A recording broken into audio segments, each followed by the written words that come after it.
ನಮಸ್ತೆ ಸರ್. ಇವತ್ತು fathers day ಅಲ್ವಾ? ಫಾದರ್ಸ್ ಡೇ ದಿನ ನಿಮ್ಮ ಅಭಿಪ್ರಾಯ ತಿಳಿಸಿ ಸರ್. ಪ್ರೀತಿಯ ಸ್ನೇಹಿತರೆ, ಫಾದರ್ಸ್ ಡೇ, ಮದರ್ಸ್ ಡೇ ಅಂತಕ್ಕಂಥದ್ದು ಒಂದು ದಿನದ ಸಂಭ್ರಮವಲ್ಲ. ಫಾದರ್ಸ್ ಡೇ, ಮದರ್ಸ್ ಡೇ ಅಂತ ನೀವೇನು ಆಚರಣೆ ಮಾಡ್ತಿದ್ದೀರಲ್ಲ, ಇದು ಕೇವಲ ಒಂದು ದಿನಕ್ಕೆ ಮೀಸಲಾಗಿಟ್ಟಿದ್ದಲ್ಲ. ಒಬ್ಬ ತಂದೆ ತಾಯಿಯು ಒಂದು ಮಗುವಿಗೆ ಜನ್ಮ ಕೊಟ್ಟಿದ್ದಾರೆ ಅಂದರೆ ಅದು ಒಂದು ಮಗುವಿನ ಕೊನೆ ಉಸಿರಿರು ಗಂಟಹ ತಂದೆ ತಾಯಿಯ ಋಣವನ್ನ ತೀರಿಸ್ಲಿಕ್ಕಾಗೋದಿಲ್ಲ. ತಂದೆ ತಾಯಿಯ ಒಂದು ಋಣವನ್ನ ತೀರಿಸಬೇಕು ಮಗು ಅಂತಂದ್ರೆ ಅದು ಕೇವಲ ಒಂದು ದಿನದಲ್ಲಿ ತೀರಿಸ್ತಕ್ಕಂಥ ಋಣವಲ್ಲ ಪ್ರೀತಿಯ ಸ್ನೇಹಿತರೆ. ಫಾದರ್ಸ್ ಡೇ, ಮದರ್ಸ್ ಡೇ ಅನ್ನ ನೀವು ನಿಜವಾಗ್ಲೂ ಆಚರಣೆ ಮಾಡಬೇಕು ಅಂದರೆ ನಿಮ್ಮದ ಜೀವನದ ಕೊನೆ ಉಸಿರಿರುವ ಗಂಟ ನಿಮ್ಮ ಆಚರಣೆಯನ್ನ ಮಾಡಿ. ಏಕೆಂದರೆ ಒಂದು ದಿನದ ಮಟ್ಟಿಗೆ ಬೇರೆ ಜಯಂತಿಗಳನ್ನು ನಾವು ಹೇಗೆ ಆಚರಣೆ ಮಾಡ್ತೀವಿ, ತಂದೆ ತಾಯಿಗಳನ್ನು ಒಂದು ದಿನದ ಮಟ್ಟಕ್ಕೆ ಪ್ರೀತಿಸುವುದು ಎಷ್ಟರ ಮಟ್ಟಿಗೆ ಸರಿ ಎಂಬುದು ಒಮ್ಮೆ ನಿಮಗೆ ನೀವೇ ಪ್ರಶ್ನಿಸಿಕೊಳ್ಳಿ.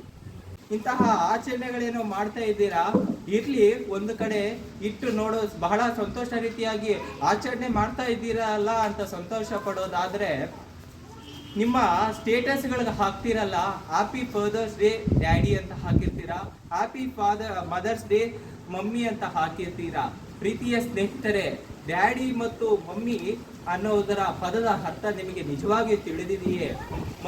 ಮಮ್ಮಿ ಅಂತೂ ಕರಿತೀರಲ್ಲ, ಮಮ್ಮಿ ಅಂದ್ರೆ ಏನಂತ ಹೇಳ್ಬಹುದು ಅಂದ್ರೆ, ಮಮ್ಮಿ ಅಂದ್ರೆ ಸತ್ತಿರುವ ಶವಕ್ಕೆ ಮಮ್ಮಿ ಎಂದು ಕರೆಯುತ್ತೇವೆ. 9 ತಿಂಗಳು ಹೊತ್ತು ಸಾಕಿರ್ತಕ್ಕಂತಹ ನಿಮ್ಮ ತಾಯಿಯನ್ನ ಸತ್ತಿರ್ತಕ್ಕಂಥ ಶವ ಎಂದು ಕರೀತೀರಲ್ಲ, ಇದು ಎಷ್ಟು ಮಾತ್ರಿಗೆ ಸೀಮಿತವಾಗಿರ್ತಕ್ಕಂಥದ್ದು. ಅದೇ ರೀತಿಯಾಗಿ ನಿಮಗೆ ಜನ್ಮ ಕೊಟ್ಟು ನಿಮ್ಮನ್ನ ಪ್ರೋತ್ಸಾಹ ನೀಡ್ತಾ ಇರ್ತಕ್ಕಂಥ ನಿಮ್ಮ ತಂದೆಯನ್ನ ಡ್ಯಾಡಿ ಎಂದು ಕರೆಯುವುದರ ಮುಖಾಂತರವಾಗಿ ನಿಮ್ಮ ತಂದೆಯನ್ನ ಡಡ್ಡ ಎಂದು ಕರೆಯುತ್ತಿದ್ದೀರಲ್ಲ ಪ್ರೀತಿಯ ಸ್ನೇಹಿತರೆ, ಇದು ಎಷ್ಟರ ಮಟ್ಟಕ್ಕೆ ಸರಿ ಎಂಬುದು ಒಮ್ಮೆ ನಿಮಗೆ ನೀವೇ ಪ್ರಶ್ನೆಯನ್ನ ಮಾಡಿಕೊಳ್ಳಿ ಅನ್ನುವುದನ್ನ ತಿಳಿಸುತ್ತಿದ್ದೇನೆ. ದಯವಿಟ್ಟು ತಂದೆ ತಾಯಿಗಳಾಗಿರ್ತಕ್ಕಂಥವರನ್ನ ತಂದೆಯನ್ನ ಡಡ್ಡ ಅನ್ನಬೇಡಿ, ತಾಯಿಯನ್ನ ನೀನು ಸತ್ತಿರ್ತಕ್ಕಂತಹ ಶವ ಅನ್ನಬೇಡಿ. ತಂದೆ ತಾಯಿಗಳನ್ನ ಋಣವನ್ನ ತೀರಿಸಲಿಕ್ಕೆ ನೀವು ಸಾಕಷ್ಟು ಇನ್ನೊಂದು ಜನ್ಮ ಹೊಂದಿದರೂ ಸಹ ತೀರಿಸಲಿಕ್ಕೆ ಅಸಾಧ್ಯವಾದದ್ದು. ಇಂತಹ ಪದ ಬಳಕೆಯನ್ನ ಮಾಡಬೇಡಿ. ಬಾಯಿ ತುಂಬ ಅಮ್ಮ ಅಂತ ಕರೆಯಿರಿ, ಬಾಯಿ ತುಂಬ ಅಪ್ಪ ಅಂತ ಕರೆಯಿರಿ. ಅವು ಪದಗಳ ಅರ್ಥ ಹಾಗೂ ಉಚ್ಚಾರಣೆಯು ಬಾಯಿ ತುಂಬ ಆದಾಗ ಎಷ್ಟು ಆನಂದಮಯವಾಗಿರುತ್ತೆ ಒಮ್ಮೆ ನಿಮಗೆ ನೀವೇ ಹೇಳಿಕೊಳ್ಳಿ ಪ್ರೀತಿಯ ಸ್ನೇಹಿತರೆ ಅಂತ ಹೇಳ್ತಾ ನನ್ನ ಮಾತನ್ನು ಮುಗಿಸ್ತಾ ಇದ್ದೇನೆ. ಶರಣಾರ್ಥಿ. ಧನ್ಯವಾದಗಳು.